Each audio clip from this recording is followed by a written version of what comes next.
Lahore high court के हुक्मनामे के बाद पैदा होने वाली सूरत हाल के हवाले से जिक्र करेंगे। सुप्रीम कोर्ट ऑफ पाकिस्तान में जो इजलास जारी था वो ख़त्म हो चुका है और चीफ जस्टिस काजी फाइज़ ईसा ने सीनियर तरीन जजेस से मुलाकातें भी की गई हैं और इतलात ये मौसूल हुई हैं कि 4 सीनियर जजेस इस वक्त सुप्रीम कोर्ट ऑफ पाकिस्तान में मौजूद हैं और कमरा नंबर 1 खुल चुका है और अमला जो है वो पहुंच चुका है, कुर्सियां लग चुकी हैं और साथ ही साथ इलेक्शन कमीशन का जो लॉ का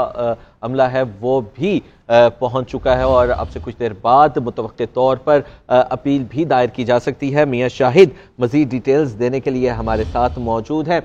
मियां शाहिद, इससे पहले हमने देखा कि बर वक्त इलेक्शन के इनेकाद के ऊपर सवालिया निशान उठते रहे और एक आईनी बहरान पैदा हुआ। अगर आज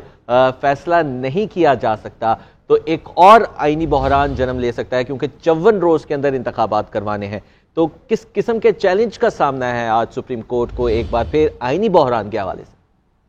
देखिए, चैलेंज तो बहुत बड़ा है और आज अगर इंतखाबी शेड्यूल जारी नहीं होता तो फिर जो 54 दिन में जो 8 तारीख दी गई थी उस पर इलेक्शन नहीं होगा। बहरान इसको एक हवाले से नहीं कहा जा सकता क्योंकि इलेक्शन डिले होना कोई चंदे की बात नहीं है, हो जाते हैं, लेकिन जब एक तारीख दी गई हो और उस पर जो है वो दस्तखत कर दिए गए हों, तारीख अनाउंस कर दी गई हो, तो फिर उसको डिले करना जो है वो जरूर उसमें शकूक व शबात जो है वो पैदा होते हैं और उसकी शफाफियत पर भी उंगलियां उठती हैं। क्योंकि हमने देखा है कि इलेक्शन कमीशन ने बारहा जो है वो जुडिशरी को खत लिखे थे और उन्होंने कहा था कि इनको जो आरओज और डीआरओज जो है वो अदालतों से दिए जाएं, लेकिन उनको नहीं मिले और उनका जवाब नहीं दिया गया। इसलिए उन्होंने ब्यूरोक्रेसी की जानिब जो है वो रजू किया था और वहां से जो है वो आरओ और डीआरओज को की तादाद को मुकम्मल किया था। लेकिन अभी जो लाहौर हाई कोर्ट की जानिब से एक पेशरफ्त हुई थी उस पर जो है वो इलेक्शन वाकईतन इसमें कोई शक नहीं कि डिले होने का खदशा था और आज सुप्रीम कोर्ट में इसी मामले पर मुशावरत जो है वो हुई है। अभी मुशावरत का अमल तो मुकम्मल हो चुका है और इलेक्शन कमीशन अपनी दरखास्त देकर सुप्रीम कोर्ट में पहुंच चुका है और जो सिविल ब्रांच का जरूरी अमला है वो भी वहां पर मौजूद है। अभी जो है पिटीशन दायर करने का अमल जो है वो शुरू हो चुका है और जैसे पिटीशन दायर हो जाएगी तो उस पर क्लाइंट तस्वीर पा जाएगा और इसका कानूनी अमल जो है वो अदालती कार्रवाई जो है वो शुरू हो जाएगी। अब अदालती कार्रवाई के नतीजे में क्या ऑर्डर आता है ये तो अदालती कार्रवाई के बाद ही पता चलेगा, लेकिन जो अब एक पेशरफ्त हुई है वो ये हुई है कि मुशावरत इस पर की गई है और की जा रही है कि इलेक्शन डिले ना हो, क्योंकि चीफ जस्टिस कह चुके हैं कि पत्थर पर लकीर है, तो अगर पत्थर पर लकीर को साबित करना है तो फिर आज शेड्यूल जारी होना बहुत लाजमी है। अगर शेड्यूल जारी नहीं होता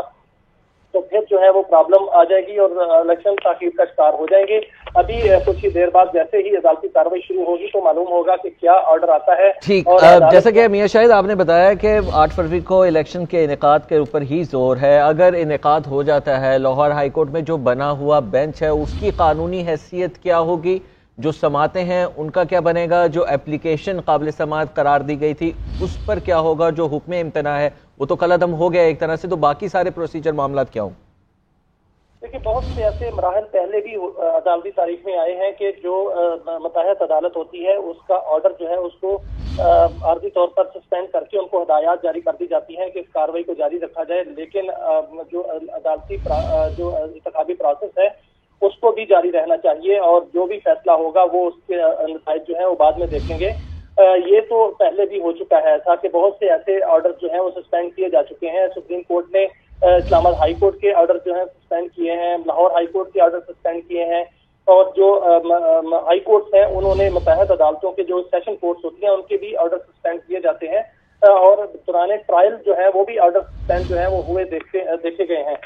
ये तो मामला कोई चंदे की बात नहीं है, ऐसा होता है क्योंकि जब सुपीरियर अदालत देखती है कि कहीं कोई किसी मामले में खलल पड़ रहा है या कोई एक्स्ट्रा मामला जो है वो हो रहे हैं उनकी नजर में, तो उसको वो मार्जी तौर पर रोक सकते हैं। लेकिन उसके बाद अगली नोयत क्या होगी वो तो अदालती ऑर्डर पर पता चलेगा कि आज अगर अदालती कार्रवाई होती है और वो ऑर्डर क्या आता है, क्या वो हाई कोर्ट को मुकम्मल तौर पर रोकेंगे या हाई कोर्ट को कहेंगे कि अपनी समाज जारी रखें, लेकिन ये इंतखाबी अमल जो है वो भी जारी रहे साथ साथ और जो फैसला आएगा तो वो बाद में उसके नतीजे जो है वो असरअंदाज होंगे या देखे जाएंगे या कहीं चैलेंज हो सकेंगे। ये तो बाद में जो सुप्रीम कोर्ट हदायत देगी उसकी रोशनी में सारे मामला चलेंगे। लेकिन जहां तक मामला है कि कोई कार्रवाई रोकना, तो सुपीरियर अदालत मुताहिद अदालत की कार्रवाई को रोक सकती है। अच्छा, मुझे ये बताएगा कि कमरा अदालत के हवाले से आपने बताया कि कुर्सियां लगा दी गई हैं और 4 जजेस साहिबान जो सीनियर जजेस हैं वो इस वक्त मौजूद हैं। ये बताएगा कि कमरा नंबर 1 के अंदर हुकूमत की जानिब से, हुकूमती अमले की जानिब से, वुज़रा में से या सिर्फ अटर्नी जनरल ही मौजूद हैं, और कौन कौन से वकला वहाँ पर मौजूद हैं जो फरीक बनना चाहते हैं इस अपील के अंदर? जो कमरा अदालत नंबर 1 है, मैं पहले बता दूं, उसका थोड़ा सा जोग्राफिया बता दूं कि कमरा अदालत नंबर 1 जो है वो जो अदालती